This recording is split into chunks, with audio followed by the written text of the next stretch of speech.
एक बार जंगल में तेज बारिश और तूफान आया। उस तूफान की वजह से नदी में 2 अंडे बहते हुए एक सूखी जगह पर आकर रुक गए। कुछ दिनों बाद उनमें से एक अंडा फूटा और उसमें से एक छोटा सा कौवे का बच्चा बाहर निकला। उसने इधर उधर देखा, लेकिन दूर दूर तक उसे कोई दिखाई नहीं दिया सिवाय एक और अंडे के। वो उदास होकर उसी अंडे से चिपक कर भूखा प्यासा बैठा रहा। कुछ दिनों बाद दूसरा अंडा भी फूटा और उसमें से एक नन्ही गौरैया का बच्चा बाहर निकला। नया दोस्त पाकर कौवे का बच्चा बहुत खुश हो गया। अब दोनों साथ साथ रहते। तुम कौन हो? मैं एक प्रवासी हूँ। तुम यहीं से निकले हो? हाँ, इस अंडे से। वो पेड़ क्या है? वो एक बड़ा पेड़ है। चलो साथ में चलते हैं। हाँ, ये जगह अनोखी है। देखो पेड़ कितना बड़ा है। हमें वहाँ तक जाना है। दूर दूर तक पैदल चलकर खाना तलाशते और जैसे तैसे अपना पेट भरते। धीरे धीरे समय बीता और दोनों बड़े हो गए। एक दिन तेज गर्मी पड़ रही थी। गर्म रेतीली हवा चल रही थी। गौरैया को कहीं भी खाना और पानी नहीं मिला। वो भूख प्यास से बेहाल हो गई और वहीं जमीन पर बेहोश होकर गिर पड़ी। उसकी सांसें लगभग थम सी गई थीं। तभी कौवा उसे ढूंढता हुआ वहां पहुंचा। उसने उसे उठाने की कोशिश की, लेकिन वो बेजान सी पड़ी थी। कौवा उसे तुरंत उठाकर एक पेड़ की छाया में ले गया।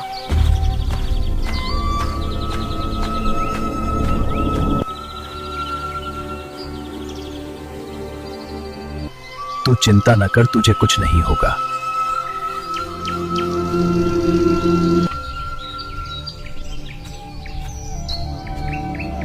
और पास के तालाब से पेड़ के पत्ते में पानी भर कर लाया।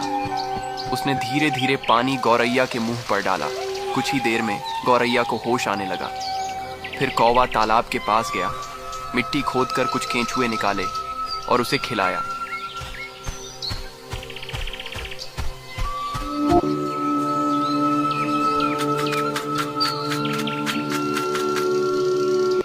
दोस्त, अगर आज तू ना होता तो शायद मैं इस दुनिया में ना होती।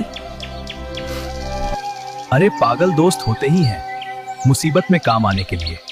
उन दोनों का उनके सिवा कोई नहीं था। कौवा अपनी दोस्त गौरैया को बहुत मानता था। दोनों खुशी खुशी साथ रहने लगे। कई महीने गुजर गए। एक दिन गौरैया ने एक विशाल पेड़ के पास अपना नया घोंसला बनाया और खाना लेने चली गई। कौवा थोड़ा आलसी और चालाक था। वो गौरैया के नए घोंसले में रहने लगा। अरे वाह, कितना कमाल का घर बनाया है दोस्त गौरैया ने। मगर उसने बताया नहीं। ओह, लगता है सरप्राइज देना चाहती होगी। जब गौरैया वापस आई और उसने कौवे को अपने घोंसले में बैठा देखा तो वो गुस्से में भला बुरा कहने लगी। ये मेरा घोंसला है कौवे, बिना पूछे यहाँ रहने की हिम्मत कैसे हुई तुम्हारी? जिस पर भरोसा किया वही मेरा घर छीनने बैठ गया। यही दोस्ती थी तुम्हारी? मैंने तुम्हें अपना समझा था और तुमने मुझे ही बेघर करने की सोची। अभी के अभी निकल जाओ यहाँ से। मेरे घोंसले में तुम्हारे लिए कोई जगह नहीं है। मैंने सोचा था हम साथ रहेंगे, पर मैं गलत था। माफ कर दो मुझे। और उसे अपने घोंसले से भगा दिया। कौवा उदास होकर कुछ ही दूर जमीन पर पूरी रात बैठा रहा। सुबह होते ही वो वहां से चला गया। चले जाओ यहाँ से, दोबारा मेरे घोंसले के करीब भी मत आना। अगला पार्ट देखने के लिए कमेंट में लिखें पार्ट 2।